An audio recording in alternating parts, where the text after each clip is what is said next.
ನಮಸ್ಕಾರ ಸರ್. ನಮಸ್ಕಾರ. ಏನ್ ತೊಂದರೆ ಇತ್ತು ನಿಮಗೆ? ಆಂಕಲ್ ಹತ್ರ ಮಸಲ್ಸ್ ಪೇನ್ ಆಗಿದೆ ಅಂತ ಹೇಳಿ 4 years ಕೆಳಗಡೆ ಕಾಲು ಇತ್ತು. ಅವಾಗ ಪೇನ್ ಆಗಿತ್ತು. ಅದು 4 years ಇಂದ ಅದೇ ತರ ಪೇನ್ ಇತ್ತು. ತೋರಿಸಿದ್ರೆ ಯಾವ ಊರು ತಮ್ದು? ಬಳ್ಳಾರಿ ಹತ್ರ ಸಿರುಗುಪ್ಪ ಅಂತ. ಅಲ್ಲಿ ಫಿಸಿಷಿಯನ್ ಹತ್ರ ಎಲ್ಲ ತೋರಿಸಿದೆ. ಅವ್ರು ಎಕ್ಸ್ರೇ ಮಾಡಿದ್ರು, ಮೆಡಿಸಿನ್ ಕೊಟ್ಟರು, ಅದ್ರೇನು ಕಡಿಮೆ ಆಗಿದೆ. 4 years ಇಂದ ಅದೇ ತರ ಪೇನ್ ಇತ್ತು. ಆಂಕಲ್ ಸಾಕ್ಸ್ ಯೂಸ್ ಮಾಡ್ತಿದ್ದೆ. ಅದರಿಂದ ಏನಾದ್ರು ಹೆಲ್ಪ್ ಆಯ್ತಾ? ಆಂಕಲ್ ಸಾಕ್ಸ್ ಹಾಕಿದಾಗ ಮಾತ್ರ ಪೇನ್ ಆಗ್ತಿರ್ಲಿಲ್ಲ. ಇವಾಗ ನಾರ್ಮಲ್. ಮತ್ತು ಪೇನ್ ಬರೋದು ಅವಾಗ? ಮತ್ತೆ ಸಾಕ್ಸ್ ಯೂಸ್ ಮಾಡೋದು ಬಿಟ್ರೆ ಮತ್ತೆ ಪೇನ್ ಬರೋದು. ಓಕೆ, ಈಗ ಬನ್ನಿ ಟ್ರೀಟ್ಮೆಂಟ್ ಮಾಡೋಣ ಅಂತ. ಕಾರ್ನರ್ ಇಂದ ಕವರ್ ಮಾಡ್ತೀನಿ. ಅದು ಚಾಂಬರ್ ಮುಂಚೆ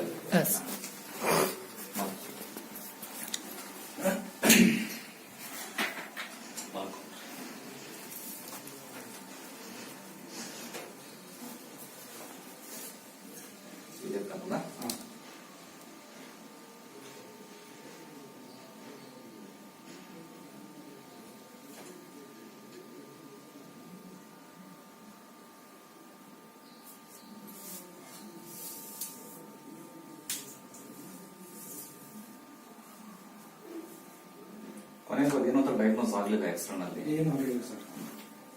ಮೆಡಿಸಿನ್ ಕೊಡ್ತಾ ಇದ್ರು, ಬಟ್ ಅದೇನು ಕ್ಯೂರ್ ಆಗಿಲ್ಲ.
ನಿಮ್ಮ ಸಿರುಗುಪ್ಪದವರು ಒಬ್ರು ಸ್ವಂತ ಓನರ್ ಬಹಳ ಮಾಡಿದ್ರು.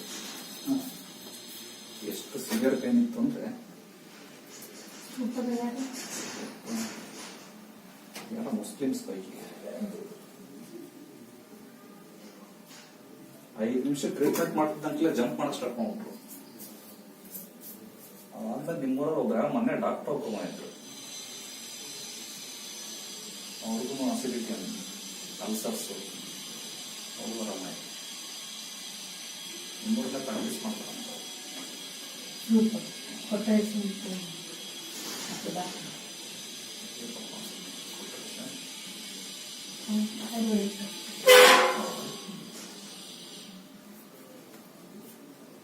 ದಪ್ಪ ಇದ್ದಾರೆ, ಸ್ವಲ್ಪ ಗೊತ್ತ ನಿಮಗೆ? ನಮ್ಮ ಐದರೆಲ್ಲ ತೋರ್ಸಂತಾರೆ. ನಾನು ಹೋಗಿ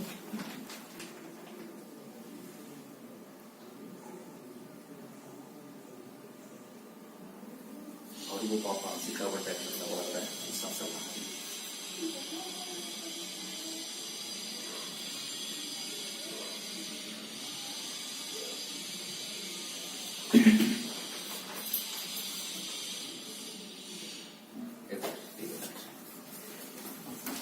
ನಮ್ಮೂರಿನ ಇಬ್ರು ಬರ್ತಂದ್ರಿ, ನಿಮ್ಗೆ ಆರಾಮಾದ್ ನೋಡಿ ಬರ್ತಂತ. ನಮ್ಮ ಮಾಲಿನಿಗೊಬ್ರಿ ನಮ್ಗೆ ಆದಂಗ ಆಗ್ತೈತೆ, ಭಾಳ ತ್ರಾಸ ಆಗುತ್ತೆ. ಈ ವಾಕ್ ಮಾಡ್ರಿ, ವಾಕ್ ಮಾಡ್ರಿ.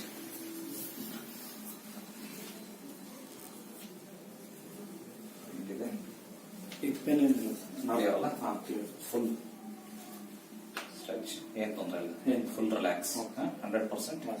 ಒಂದ್ಸರಿ ಅವ್ರ ಕ್ಯಾಮ್ರಾಮನ್ ಹೇಳ್ಬಿಟ್ರಿ ಏನಿದೆ. ಈಗ ಹಿಂದಕ್ಕೆ ಈಗ ಪೇನ್ ಏನಿಲ್ಲ 100% ಕ್ಯೂರ್ ಆಗಿದೆ. ದಿಸ್ ಇಸ್ ಕಾಲ್ಡ್ ಮರ್ಮ ಚಿಕಿತ್ಸೆ. ಇದಕ್ಕೆ ನಾವೇನು ಅಪ್ಲಿಕೇಶನ್ ಮಾಡಲ್ಲ, ಇಂಜೆಕ್ಷನ್ಸ್. ಅವತ್ತಿನ ಕಾಲದಲ್ಲಿ ರಾಜರಿಗೆ ಯುದ್ಧ ಮಾಡ್ಬೇಡ್ರಪ್ಪ ಅಂತ ಹೇಳ ಬುದ್ಧ, ಆದ್ರೂ ರಾಜರು ಹೊಡೆದಾಡೋದು. ರಾತ್ರಿ ಎಲ್ಲ ಕೈ ಕಾಲು ಮುರ್ಕೊಂಡು ಯುದ್ಧ ಮೇಲೆ ಬಿದ್ದಿರೋರಲ್ಲ, ಅವ್ರನ್ನ ರಾತ್ರಿ ಹೋಗ್ಬಿಟ್ಟು ಬುದ್ಧ ಮತ್ತೆ ಬೌದ್ಧ ಅನುಯಾಯಿಗಳು ಅವ್ರನ್ನ ಮೆಡಿಸಿನ್ ಇದ್ದಂಗೆ ರಿಪೇರಿ ಮಾಡಿದ್ರು. ರಿಪೇರಿ ಮಾಡಿ ಬೆಳಿಗ್ಗೆ ಎದ್ದು ಮತ್ತೆ ಯುದ್ಧಕ್ಕೆ ರೆಡಿ ಮಾಡ್ಬೇಕು. ಆ ಟೈಮಲ್ಲಿ ಯುದ್ಧ ಭೂಮಿಯಲ್ಲಿ ಮಾಡುವಂತ ಚಿಕಿತ್ಸಾ ಕಾರ್ಯನ ಅವನ್ ಕಂಡು ಹಿಡಿತಾನೆ. ಚೆಕ್ ಚೆಕ್ ಚೆಕ್ ಚೆಕ್ ಅಂತ. ಅವಾಗ ಬೆಳಿಗ್ಗೆ ಅಷ್ಟೊತ್ತಿಗೆ ರೆಡಿ ಆಗ್ಬೇಕು. ಅವಾಗ ನೀವು ಆಯಿಂಟ್ಮೆಂಟ್ ಹಚ್ಚಿರಿ ಪಟ್ಟು ಕಟ್ಟಿರಿ ಅಂತ ಆಗಲ್ಲ. ಅವಾಗ ಮಾಡ್ತಿದ್ದಂತ ಟ್ರೀಟ್ಮೆಂಟ್ ಅವಾಗ ಬ್ರಿಟಿಷ್ ಕಾಲದಲ್ಲಿ ಎಲ್ಲ ಮರೆತು ಬಿಟ್ವಿ ನಾವು. ಬಟ್ ಇದನ್ನ ನಾವು ನಮ್ಮ ಫ್ಯಾಮಿಲಿಯಲ್ಲಿ ಮಾಡ್ಕೊಂಡ್ ಬರ್ತಾ ಇದ್ದೀವಿ. 5 ನಿಮಿಷಕ್ಕೆ 5 ನಿಮಿಷ ರೆಡಿ ಆಗುತ್ತೆ. ದೇಹದಲ್ಲಿ ಇಂಥ ಮರ್ಮ ಅಂತಂದ್ರೆ ಪಾಯಿಂಟ್ಸ್. ಈ ಪಾಯಿಂಟ್ಸ್ ನಾನು ಟಚ್ ಮಾಡಿದ್ನಲ್ಲ, ಪ್ರತಿಯೊಂದು ಒಂದು ಪಾಯಿಂಟ್ಸ್. ಇಂಥ 108 ಮರ್ಮಗಳು. ಆ ಪಾಯಿಂಟ್ಸ್ ಟಚ್ ಮಾಡಿದ್ರೆ ಸಾಕು, ದೇಹ ಅದಷ್ಟು ಕಡೆ ಹೀಲ್ ಮಾಡ್ಕೊಳ್ಳುತ್ತೆ. ಶಕ್ತಿ ಇವ್ರಿಗೇನು ಶಕ್ತಿ ಇಲ್ಲ ಅಂತಲ್ಲ, ಗಟ್ಟಿದಷ್ಟು ಪುಸ್ತಕ ಅದಾರೆ. ಆದ್ರೆ ಇವ್ರ ಶಕ್ತಿ ಅಲ್ಲಿಗೆ ಫ್ಲೋ ಆಗಂಗಿಲ್ಲ. ಅಲ್ಲಿ ಬ್ಲಾಕೇಜ್ ಇತ್ತು, ರಿಲೀಸ್ ಮಾಡಿದ ತಕ್ಷಣ ಅಲ್ಲಿ ರಕ್ತ ಸಂಚಾರ ಆಯ್ತು, ಅದಕ್ಕೆ ಎನರ್ಜಿ ಬಂತು. ಎಕ್ಸ್ರೇ ಮಾಡಿದ್ರೆ ಮೂಳೆ ಸಹ ಕರೆಕ್ಟ್ ಇರ್ತದೆ, ಮಸಲ್ ಕರೆಕ್ಟ್ ಇರ್ತದೆ, ಆದ್ರೆ ಎನರ್ಜಿ ಕಾಣಂಗಿಲ್ಲ. ಎಕ್ಸ್ರೇ ವೈರ್ ಕಾಣುತ್ತೆ, ಟ್ಯೂಬ್ ಲೈಟ್ ಕಾಣುತ್ತೆ, ಒಳಗ್ ಫ್ಲೋ ಆಗ್ತಿರ ಕರೆಂಟ್ ಕಾಣಂಗಿಲ್ಲ. ಕರೆಂಟ್ ನಾವು ಈ ಟಚ್ ನಾಡಿ ಇದರಿಂದ ನಾವು ಫೀಲ್ ಮಾಡಿ ಫ್ಲೋ ಮಾಡಬೇಕು ಹೊರತು ಇದು ಯಾವ ಮಿಷಿನ್ ಅಲ್ಲಾಗ್ಲಿ, ಎಕ್ಸ್ರೇ ನಲ್ಲಾಗ್ಲಿ, ಸ್ಕ್ಯಾನಿಂಗ್ ಅಲ್ಲಿ ಎಲ್ಲ ನಾವು. ಈಗ ನಿಮ್ಗೆ ಗೊತ್ತಾಗ್ತಾನೆ ಟ್ರೀಟ್ಮೆಂಟ್ ನಾವು ಮಾಡಿದ್ಯಾ ಅಂತ. ಸುಮ್ಮನೆ ಹೆಂಗ್ ಹಿಡ್ಕಂತಾರೆ, ಏನೋ ಮಾಡ್ತಾರೆ ಅನ್ನಂಗಾಗುತ್ತೆ ನಿಮ್ಗೆ ಗೊತ್ತಿಲ್ದಾಗಿ. ಅನುಭವ ಜ್ಞಾನ ಇರ್ತದೆ ಅವ್ರಿಗೆ. ನಿಮಗೆ ಟ್ರೀಟ್ಮೆಂಟ್ ಮಾಡಿದ್ಮೇಲೆ ಎಷ್ಟು ಇಷ್ಟು ಫ್ರೀ ನೆಟ್ ಕುಂದ್ರಕ್ ಬರ್ತೈತಿ, ಎಷ್ಟು ತ್ರಾಸ ಅನ್ಸುತ್ತೆ ಸುಮ್ಮನೆ ಈ ಮತ್ ನೀವ್ ಎಷ್ಟು ದೂರ ಪ್ರಯಾಣ ಮಾಡ್ಕೊಂಡಿದ್ದೀರಿ? 250 ಕಿಲೋಮೀಟರ್ಸ್ ಫ್ರಮ್ ದಾವಣಗೆರೆ. ಅಷ್ಟು ದೂರ ಜರ್ನಿ ಮಾಡಿನೂ ಕೂಡ ಕಂಫರ್ಟೇಬಲ್ ಆಗಿದೆ. ಇವಾಗ ಆರಾಮ ಅನ್ಸುತ್ತೆ.